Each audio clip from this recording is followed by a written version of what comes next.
各位颐养晚年的朋友们，大家好啊，我是周游。今天这期节目，咱们得来聊一个特别要紧的事儿。这事儿关系到咱们每个人的钱袋子安全，尤其是咱们辛辛苦苦攒下来准备养老的那些钱。我接下来要说的这种骗局，它新到什么程度呢？就是你的银行卡、存折都好好的锁在抽屉里，密码也只有你自己知道，从来没告诉过别人。可你账户里的钱，还是有可能在你完全不知道的情况下，一分不剩的被转走。这话听着是不是觉得不可思议？但这就是正在发生的真事儿，而且已经有不少老朋友上了当，损失惨重。所以今天这个内容，我恳请您一定要耐心看完，特别是如果您家里有些存款，或者您特别担心家里长辈的财产安全，今天的每一句话都可能帮您避免一场灾难。要是您是第一次看到咱们这个频道，我先简单介绍一下自己。咱们颐养晚年这个平台啊，就是专门为咱们中老年朋友服务的，平时聊聊健康养生，说说生活窍门，分享一些对咱们这个年纪特别实用的信息。如果您觉得今天这个话题很重要，请您动手，点一下视频下方的订阅按钮，再把旁边那个小铃铛也点上，这样以后咱们只要一有重要的安全提醒，或者有什么好的生活资讯，您就能第一时间收到了。也请您给这个视频点个赞，您的每一个支持都是我们坚持做下去，为大家收集和传播有用信息的最大动力。咱们这一代人啊，以前听说的骗局大多是在马路边上发生的，比如什么假摔假撞车的碰瓷，或者冒充可怜人讨路费的街头诈骗。那些骗术咱们多少都有些防备心了。可是时代不一样了，骗子们的手段也跟着升级换代了。现在咱们出门，谁口袋里还揣着大把现金啊？买菜、吃饭、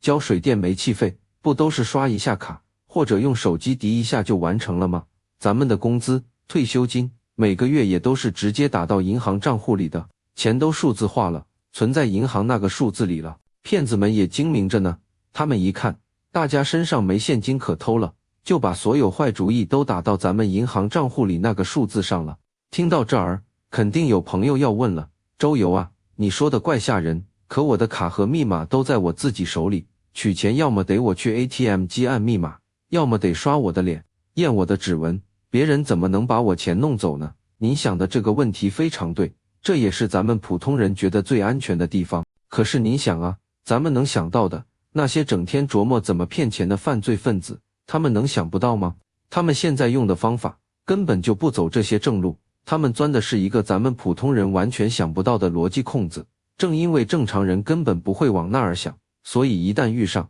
就特别容易懵，等钱没了，怎么都想不明白自己到底错在哪儿了。下面呢，我就给大家讲一个真实发生的例子，您一听就全明白了，也会知道这个骗局到底有多可怕。这是前阵子发生在另一个城市的事儿。有一家子人周末正热闹的聚在一起吃饭，有说有笑的，突然家里儿媳妇的手机叮咚响了一声，她拿起来一看，是一条银行的短信通知，上面清楚写着，刚刚有一笔3万块钱转进了她的银行账户。这媳妇当时就愣住了，心里直犯嘀咕，我没让人给我转钱啊，这阵子也没啥货款要收，这是谁转的？这疑惑的念头刚在脑子里打转，还没来得及跟家人说呢，手机就又响了。这回是个完全陌生的电话号码打来的电话，他心里正纳闷那笔钱，就顺手接了起来。电话一接通，那头立刻传来一个带着哭腔、急得不得了的女人的声音。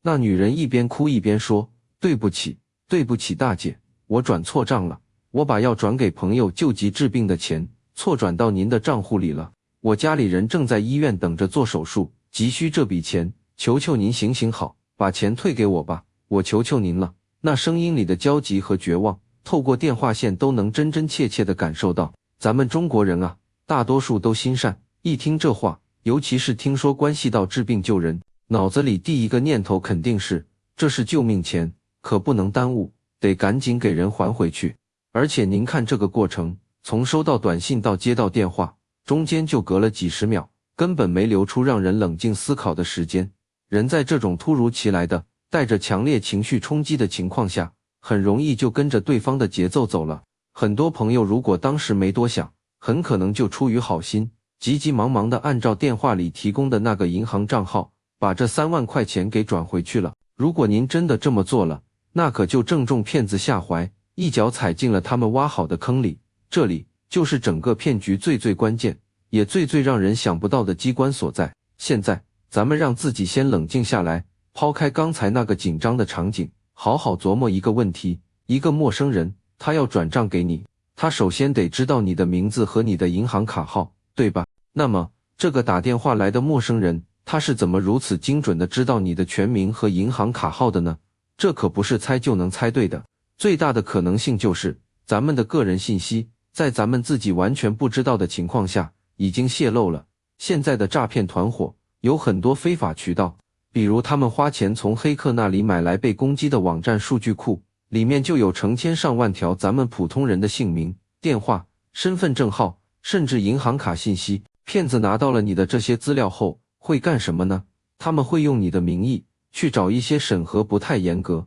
放款很快的小额网贷公司申请贷款。这些小贷公司呢，有时候为了抢生意，审核很松，可能就在网上简单过一下，看到姓名、身份证号对得上这些是骗子从泄露数据里拿到的，就把贷款批准了，然后把钱直接打到了这个贷款申请人的账户里，也就是你的账户里。所以，您收到的那3万块钱，根本不是什么转错的救命钱，那就是一笔实在的用你的身份信息借来的网贷。当你出于同情心把这笔钱转给那个可怜的女子时，你实际上是在把自己刚刚借到的钱亲手转给了骗子团伙。而更严重的后果还在后头，那3万块钱的贷款白纸黑字、合同齐全地记在你的名下，从此以后这笔债就得你来背了。贷款公司会找你来还利息、还本金，你不止白白损失了3万块现金，还在毫不知情的情况下背上了一笔莫名其妙的债务。这才是这个骗局最毒辣的地方，让你人财两空，还得背债。那么，咱们如果真的不小心遇到了这种情况，手机突然收到一笔不明来路的转账，紧接着就有人打电话来催你还钱，到底该怎么办才是对的呢？您千万要记住下面这几个步骤，一步一步来，才能稳稳地守住咱们的血汗钱。第一，不管电话那头的人说的多么凄惨，多么火烧眉毛，你都一定要先给自己喊个停。无论如何，不要在接到电话的第一时间就慌慌张张地去操作手机银行或者跑去 ATM 机转账。记住，所有跟钱扯上关系的事情，冷静这2个字永远是护身符，你这一冷静就破了骗子利用你慌乱情绪设的局。第二，最好的办法是立刻出门去你家附近的那家银行的柜台，对，就是亲自去一趟。到了银行，别不好意思，直接找柜台的工作人员，把你遇到的情况一五一十地告诉他们，我收到了不明来路的转账，接着就有人打电话让我退钱，我觉得很可疑。银行的行员他们有专业的系统和权限，可以帮你查清这笔钱到底是从哪里来的，是私人转账、公司汇款，还是什么其他渠道，让他们帮你看看这笔钱的底细。第三，如果银行查出来这笔钱确实来源可疑，比如真的是从某个你没听说过的网贷公司打来的，或者你心里还是七上八下不踏实，那别犹豫，立刻做2件事，一是报警，二是打165反诈骗咨询专线。报警是为了让警方及时介入，他们有办法追踪资金流向和电话号码，而165专线是专门对付诈骗的，你打过去，把情况一说，那边的专业人员会马上告诉你这是不是骗局，并且指导你下一步该怎么做。这2个动作是把你从骗局里拉出来的最有力的援手。第四，记得把所有的痕迹都保存好，比如银行发来的那条入账短信，千万别删了，那个陌生电话号码、通话记录也留着，如果对方发了短信让你转账到某个账号，那条短信也存好，这些都是证据，以后万一需要，交给警察或者银行，都能派上大用场。说完这种直接针对银行存款的骗局，咱们再顺着这条线，说说另一个跟咱们生活贴得特别近的风险，手机支付诈骗。现在用手机付钱太方便了，买菜、打车、网上购物，点几下就完成了。可这方便的背后，也藏着不少咱们看不见的陷阱。很多人手机上都绑着像微信支付、支付宝或者其他一些购物软件自己的支付功能，不知道您有没有收到过这样的短信，内容要么是恭喜您在某某商场抽中1000元礼券，点击链接领取；要么是您的手机话费账单异常，请点击链接核实，看着挺像那么回事儿的。我告诉您，这些看似普通的短信和里面的链接，很多都是骗子设的套。你只要手指一点进去，你的手机就可能被悄悄安装上一个叫木马的坏程序。这东西一进去，你的手机就像被人开了个后门，骗子在远程就能偷偷控制你的手机，你手机里绑定的所有银行卡信息，他们都能看得一清二楚。还有一个容易中招的地方，就是在外头连免费的 WiFi， 超市门口、餐馆里经常有那种不用密码就能连的 WiFi。您可能觉得蹭个网省点自己的流量多好，但您不知道，这里面有很多 WiFi 根本就是骗子自己搭建的钓鱼网络。你一连上，你手机里收发的所有信息，包括你登录账号输入的密码，你看的网页，骗子在那边都能截获，等于你是在一个透明的玻璃房子里上网，一举一动都被盯着呢。面对这些藏在手机里的诈骗风险，咱们也不是没办法，只要做好几件小事，就能把风险降下去一大截。首先，最要紧的一条原则，不认识的链接，坚决不点，不管他说的多么诱人，中奖了也好，出问题了也罢，一律不理。如果真担心是不是自己哪个账单出了问题，别通过短信里的链接去查，直接打开你手机里那个软件，比如电力公司的 APP、电信公司的 APP， 或者打他们的官方客服电话去问，官方的渠道才是最靠谱的。其次，我特别建议大家在手机上装1-2个防诈骗的小帮手软件，比如有个叫 Whoscall 的软件，它能在陌生电话打进来的时候，告诉你这个号码是不是被很多人标记为诈骗电话。还有咱们警方的165全民防骗 APP， 里面有很多最新的诈骗案例和提醒，装上它们，就像给手机请了个保镖。再次，在外面，尽量不要去连那些名字奇怪、不需要密码的免费 WiFi， 尤其是当你要用手机银行转账或者进行大额支付的时候，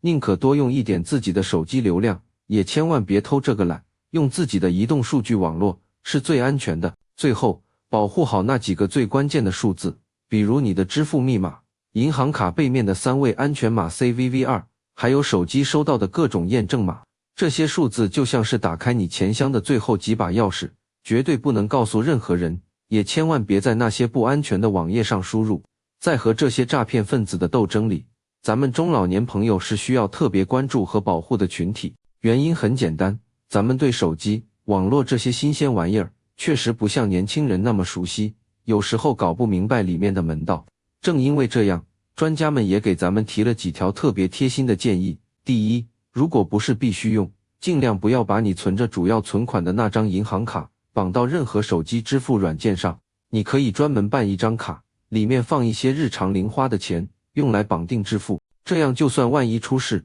损失也有限，不会伤筋动骨。这就叫把鸡蛋放在不同的篮子里。第二，如果确实需要用手机支付，可以让子女帮忙用一下亲属卡或者家庭共享这样的功能。简单说，就是子女作为主卡，给你开一个附属的支付权限，同时设定一个每月消费的额度，比如1000块、2000块，这样你平时买菜、购物方便了，但额度是可控的，即使有问题，风险也锁死在这个额度内。第三，当你遇到任何搞不清楚的情况，比如收到奇怪的转账、可疑的短信、催钱的电话，的一反应不要是自己瞎琢磨，或者听电话里那个人指挥，一定要先找家里的年轻人，儿子、女儿、孙子孙女都行，让他们帮你看看。年轻人玩手机多，一眼就能看出很多不对劲的地方。如果孩子不在身边，那就回到咱们刚才说的老办法，亲自去一趟银行问明白，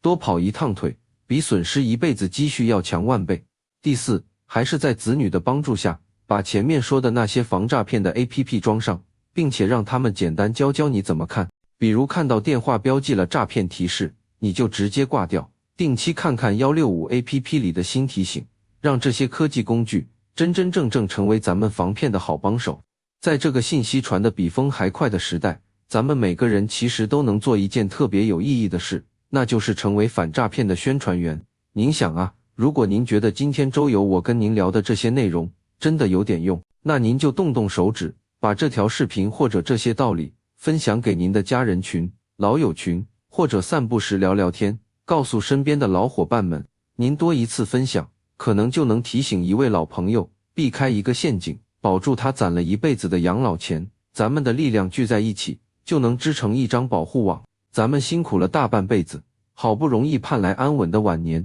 这份安宁和幸福，得咱们自己用心去守护。多了解一点知识，就多一分安全；多提醒一个人，就少一个伤心家庭。让我们一起用知识武装头脑，用清醒守护钱袋，安安稳稳、踏踏实实的过好我们的金色晚年。非常感谢您能耐心听完，我是颐养晚年的周游，咱们下期节目再见。